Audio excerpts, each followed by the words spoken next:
serve our Father. We shall stand on your mandate. We shall stand on your mandate. On your mandate. On your mandate. We shall stand.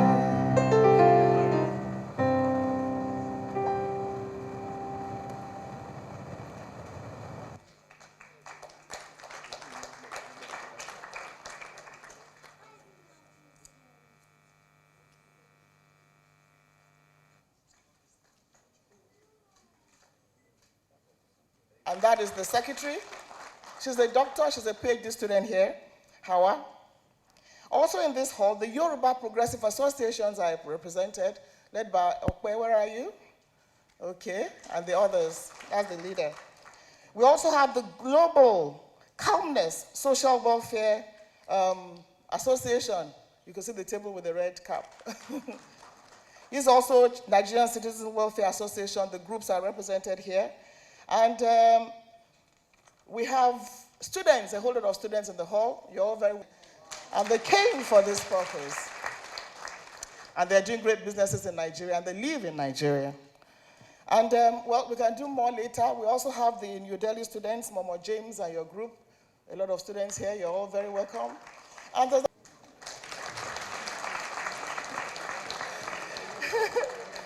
Mr. Ailu, are you not smiling properly?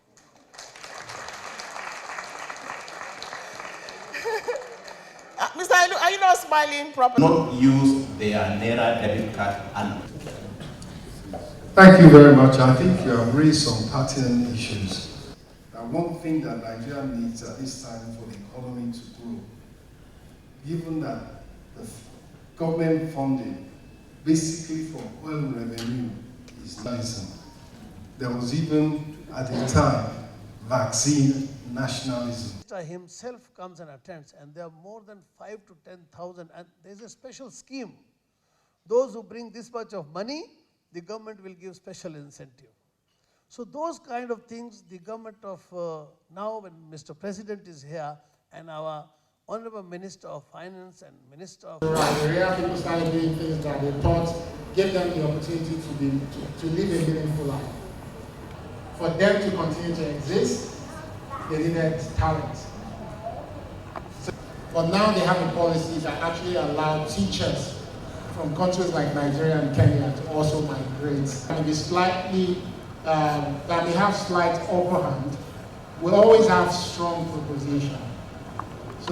So that's why we're leaving. But the honest truth is that what is driving that movement is much more than just whether our country is the best or not. So what are we? It's better. You guys can check it out. The person that's leading the Ministry of Interior, she is 42, 50, right? And that's it. So don't make the assumption I'm the only one. I'm not the only one. I'm probably the one that had issues with Twitter, which was one of the most popular. And there's also a lot of agencies that the president is appointing a lot of young people that you guys don't know about. Because it's not DG, am I correct? It's 43, and he's been in the job for a while now. And is responsible for so much. And some of them, when they're in opposition, they will make us believe what they want to make us believe. So sometimes we create negative. Guests from Nigeria, all Nigerian students. Oh, you don't know how to hail anymore. You've been in India too long. Greatest Nigerian students. I want to say,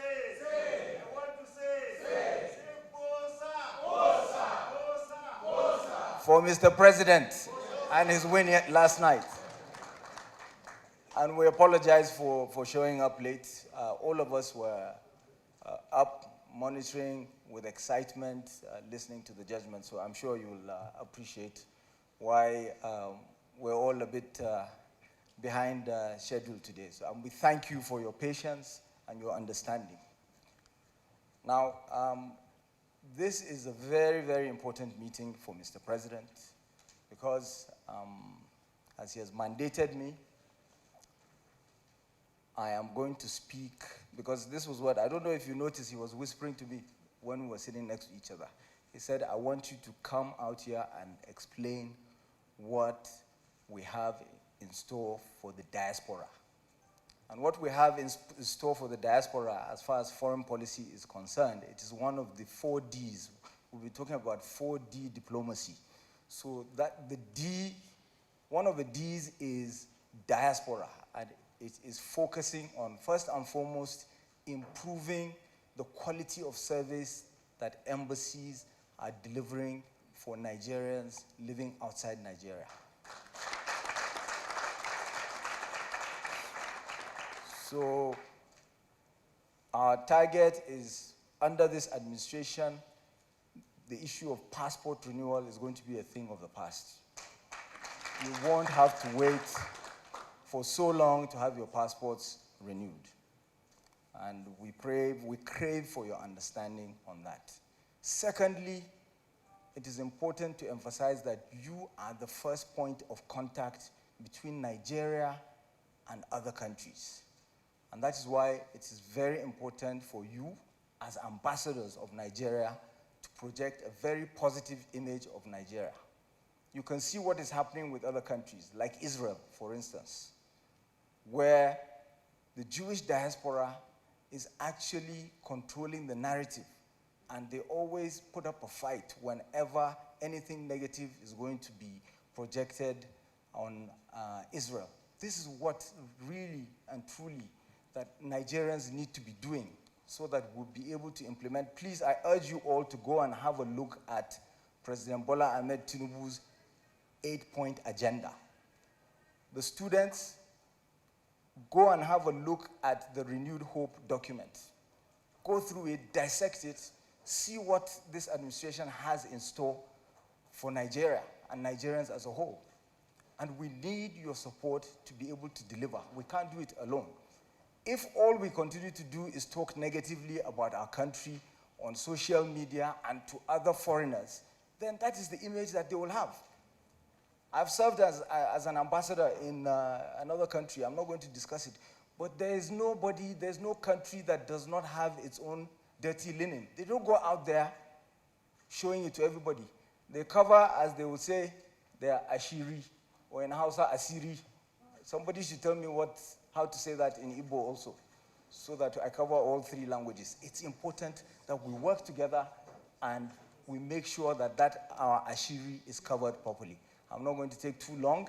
I know you've all been here for so long. We thank you for your, sorry? Ihe zero zo. We have to cover our Ihe zero zo. Thank you very much for your patience and the opportunity. Have a good evening.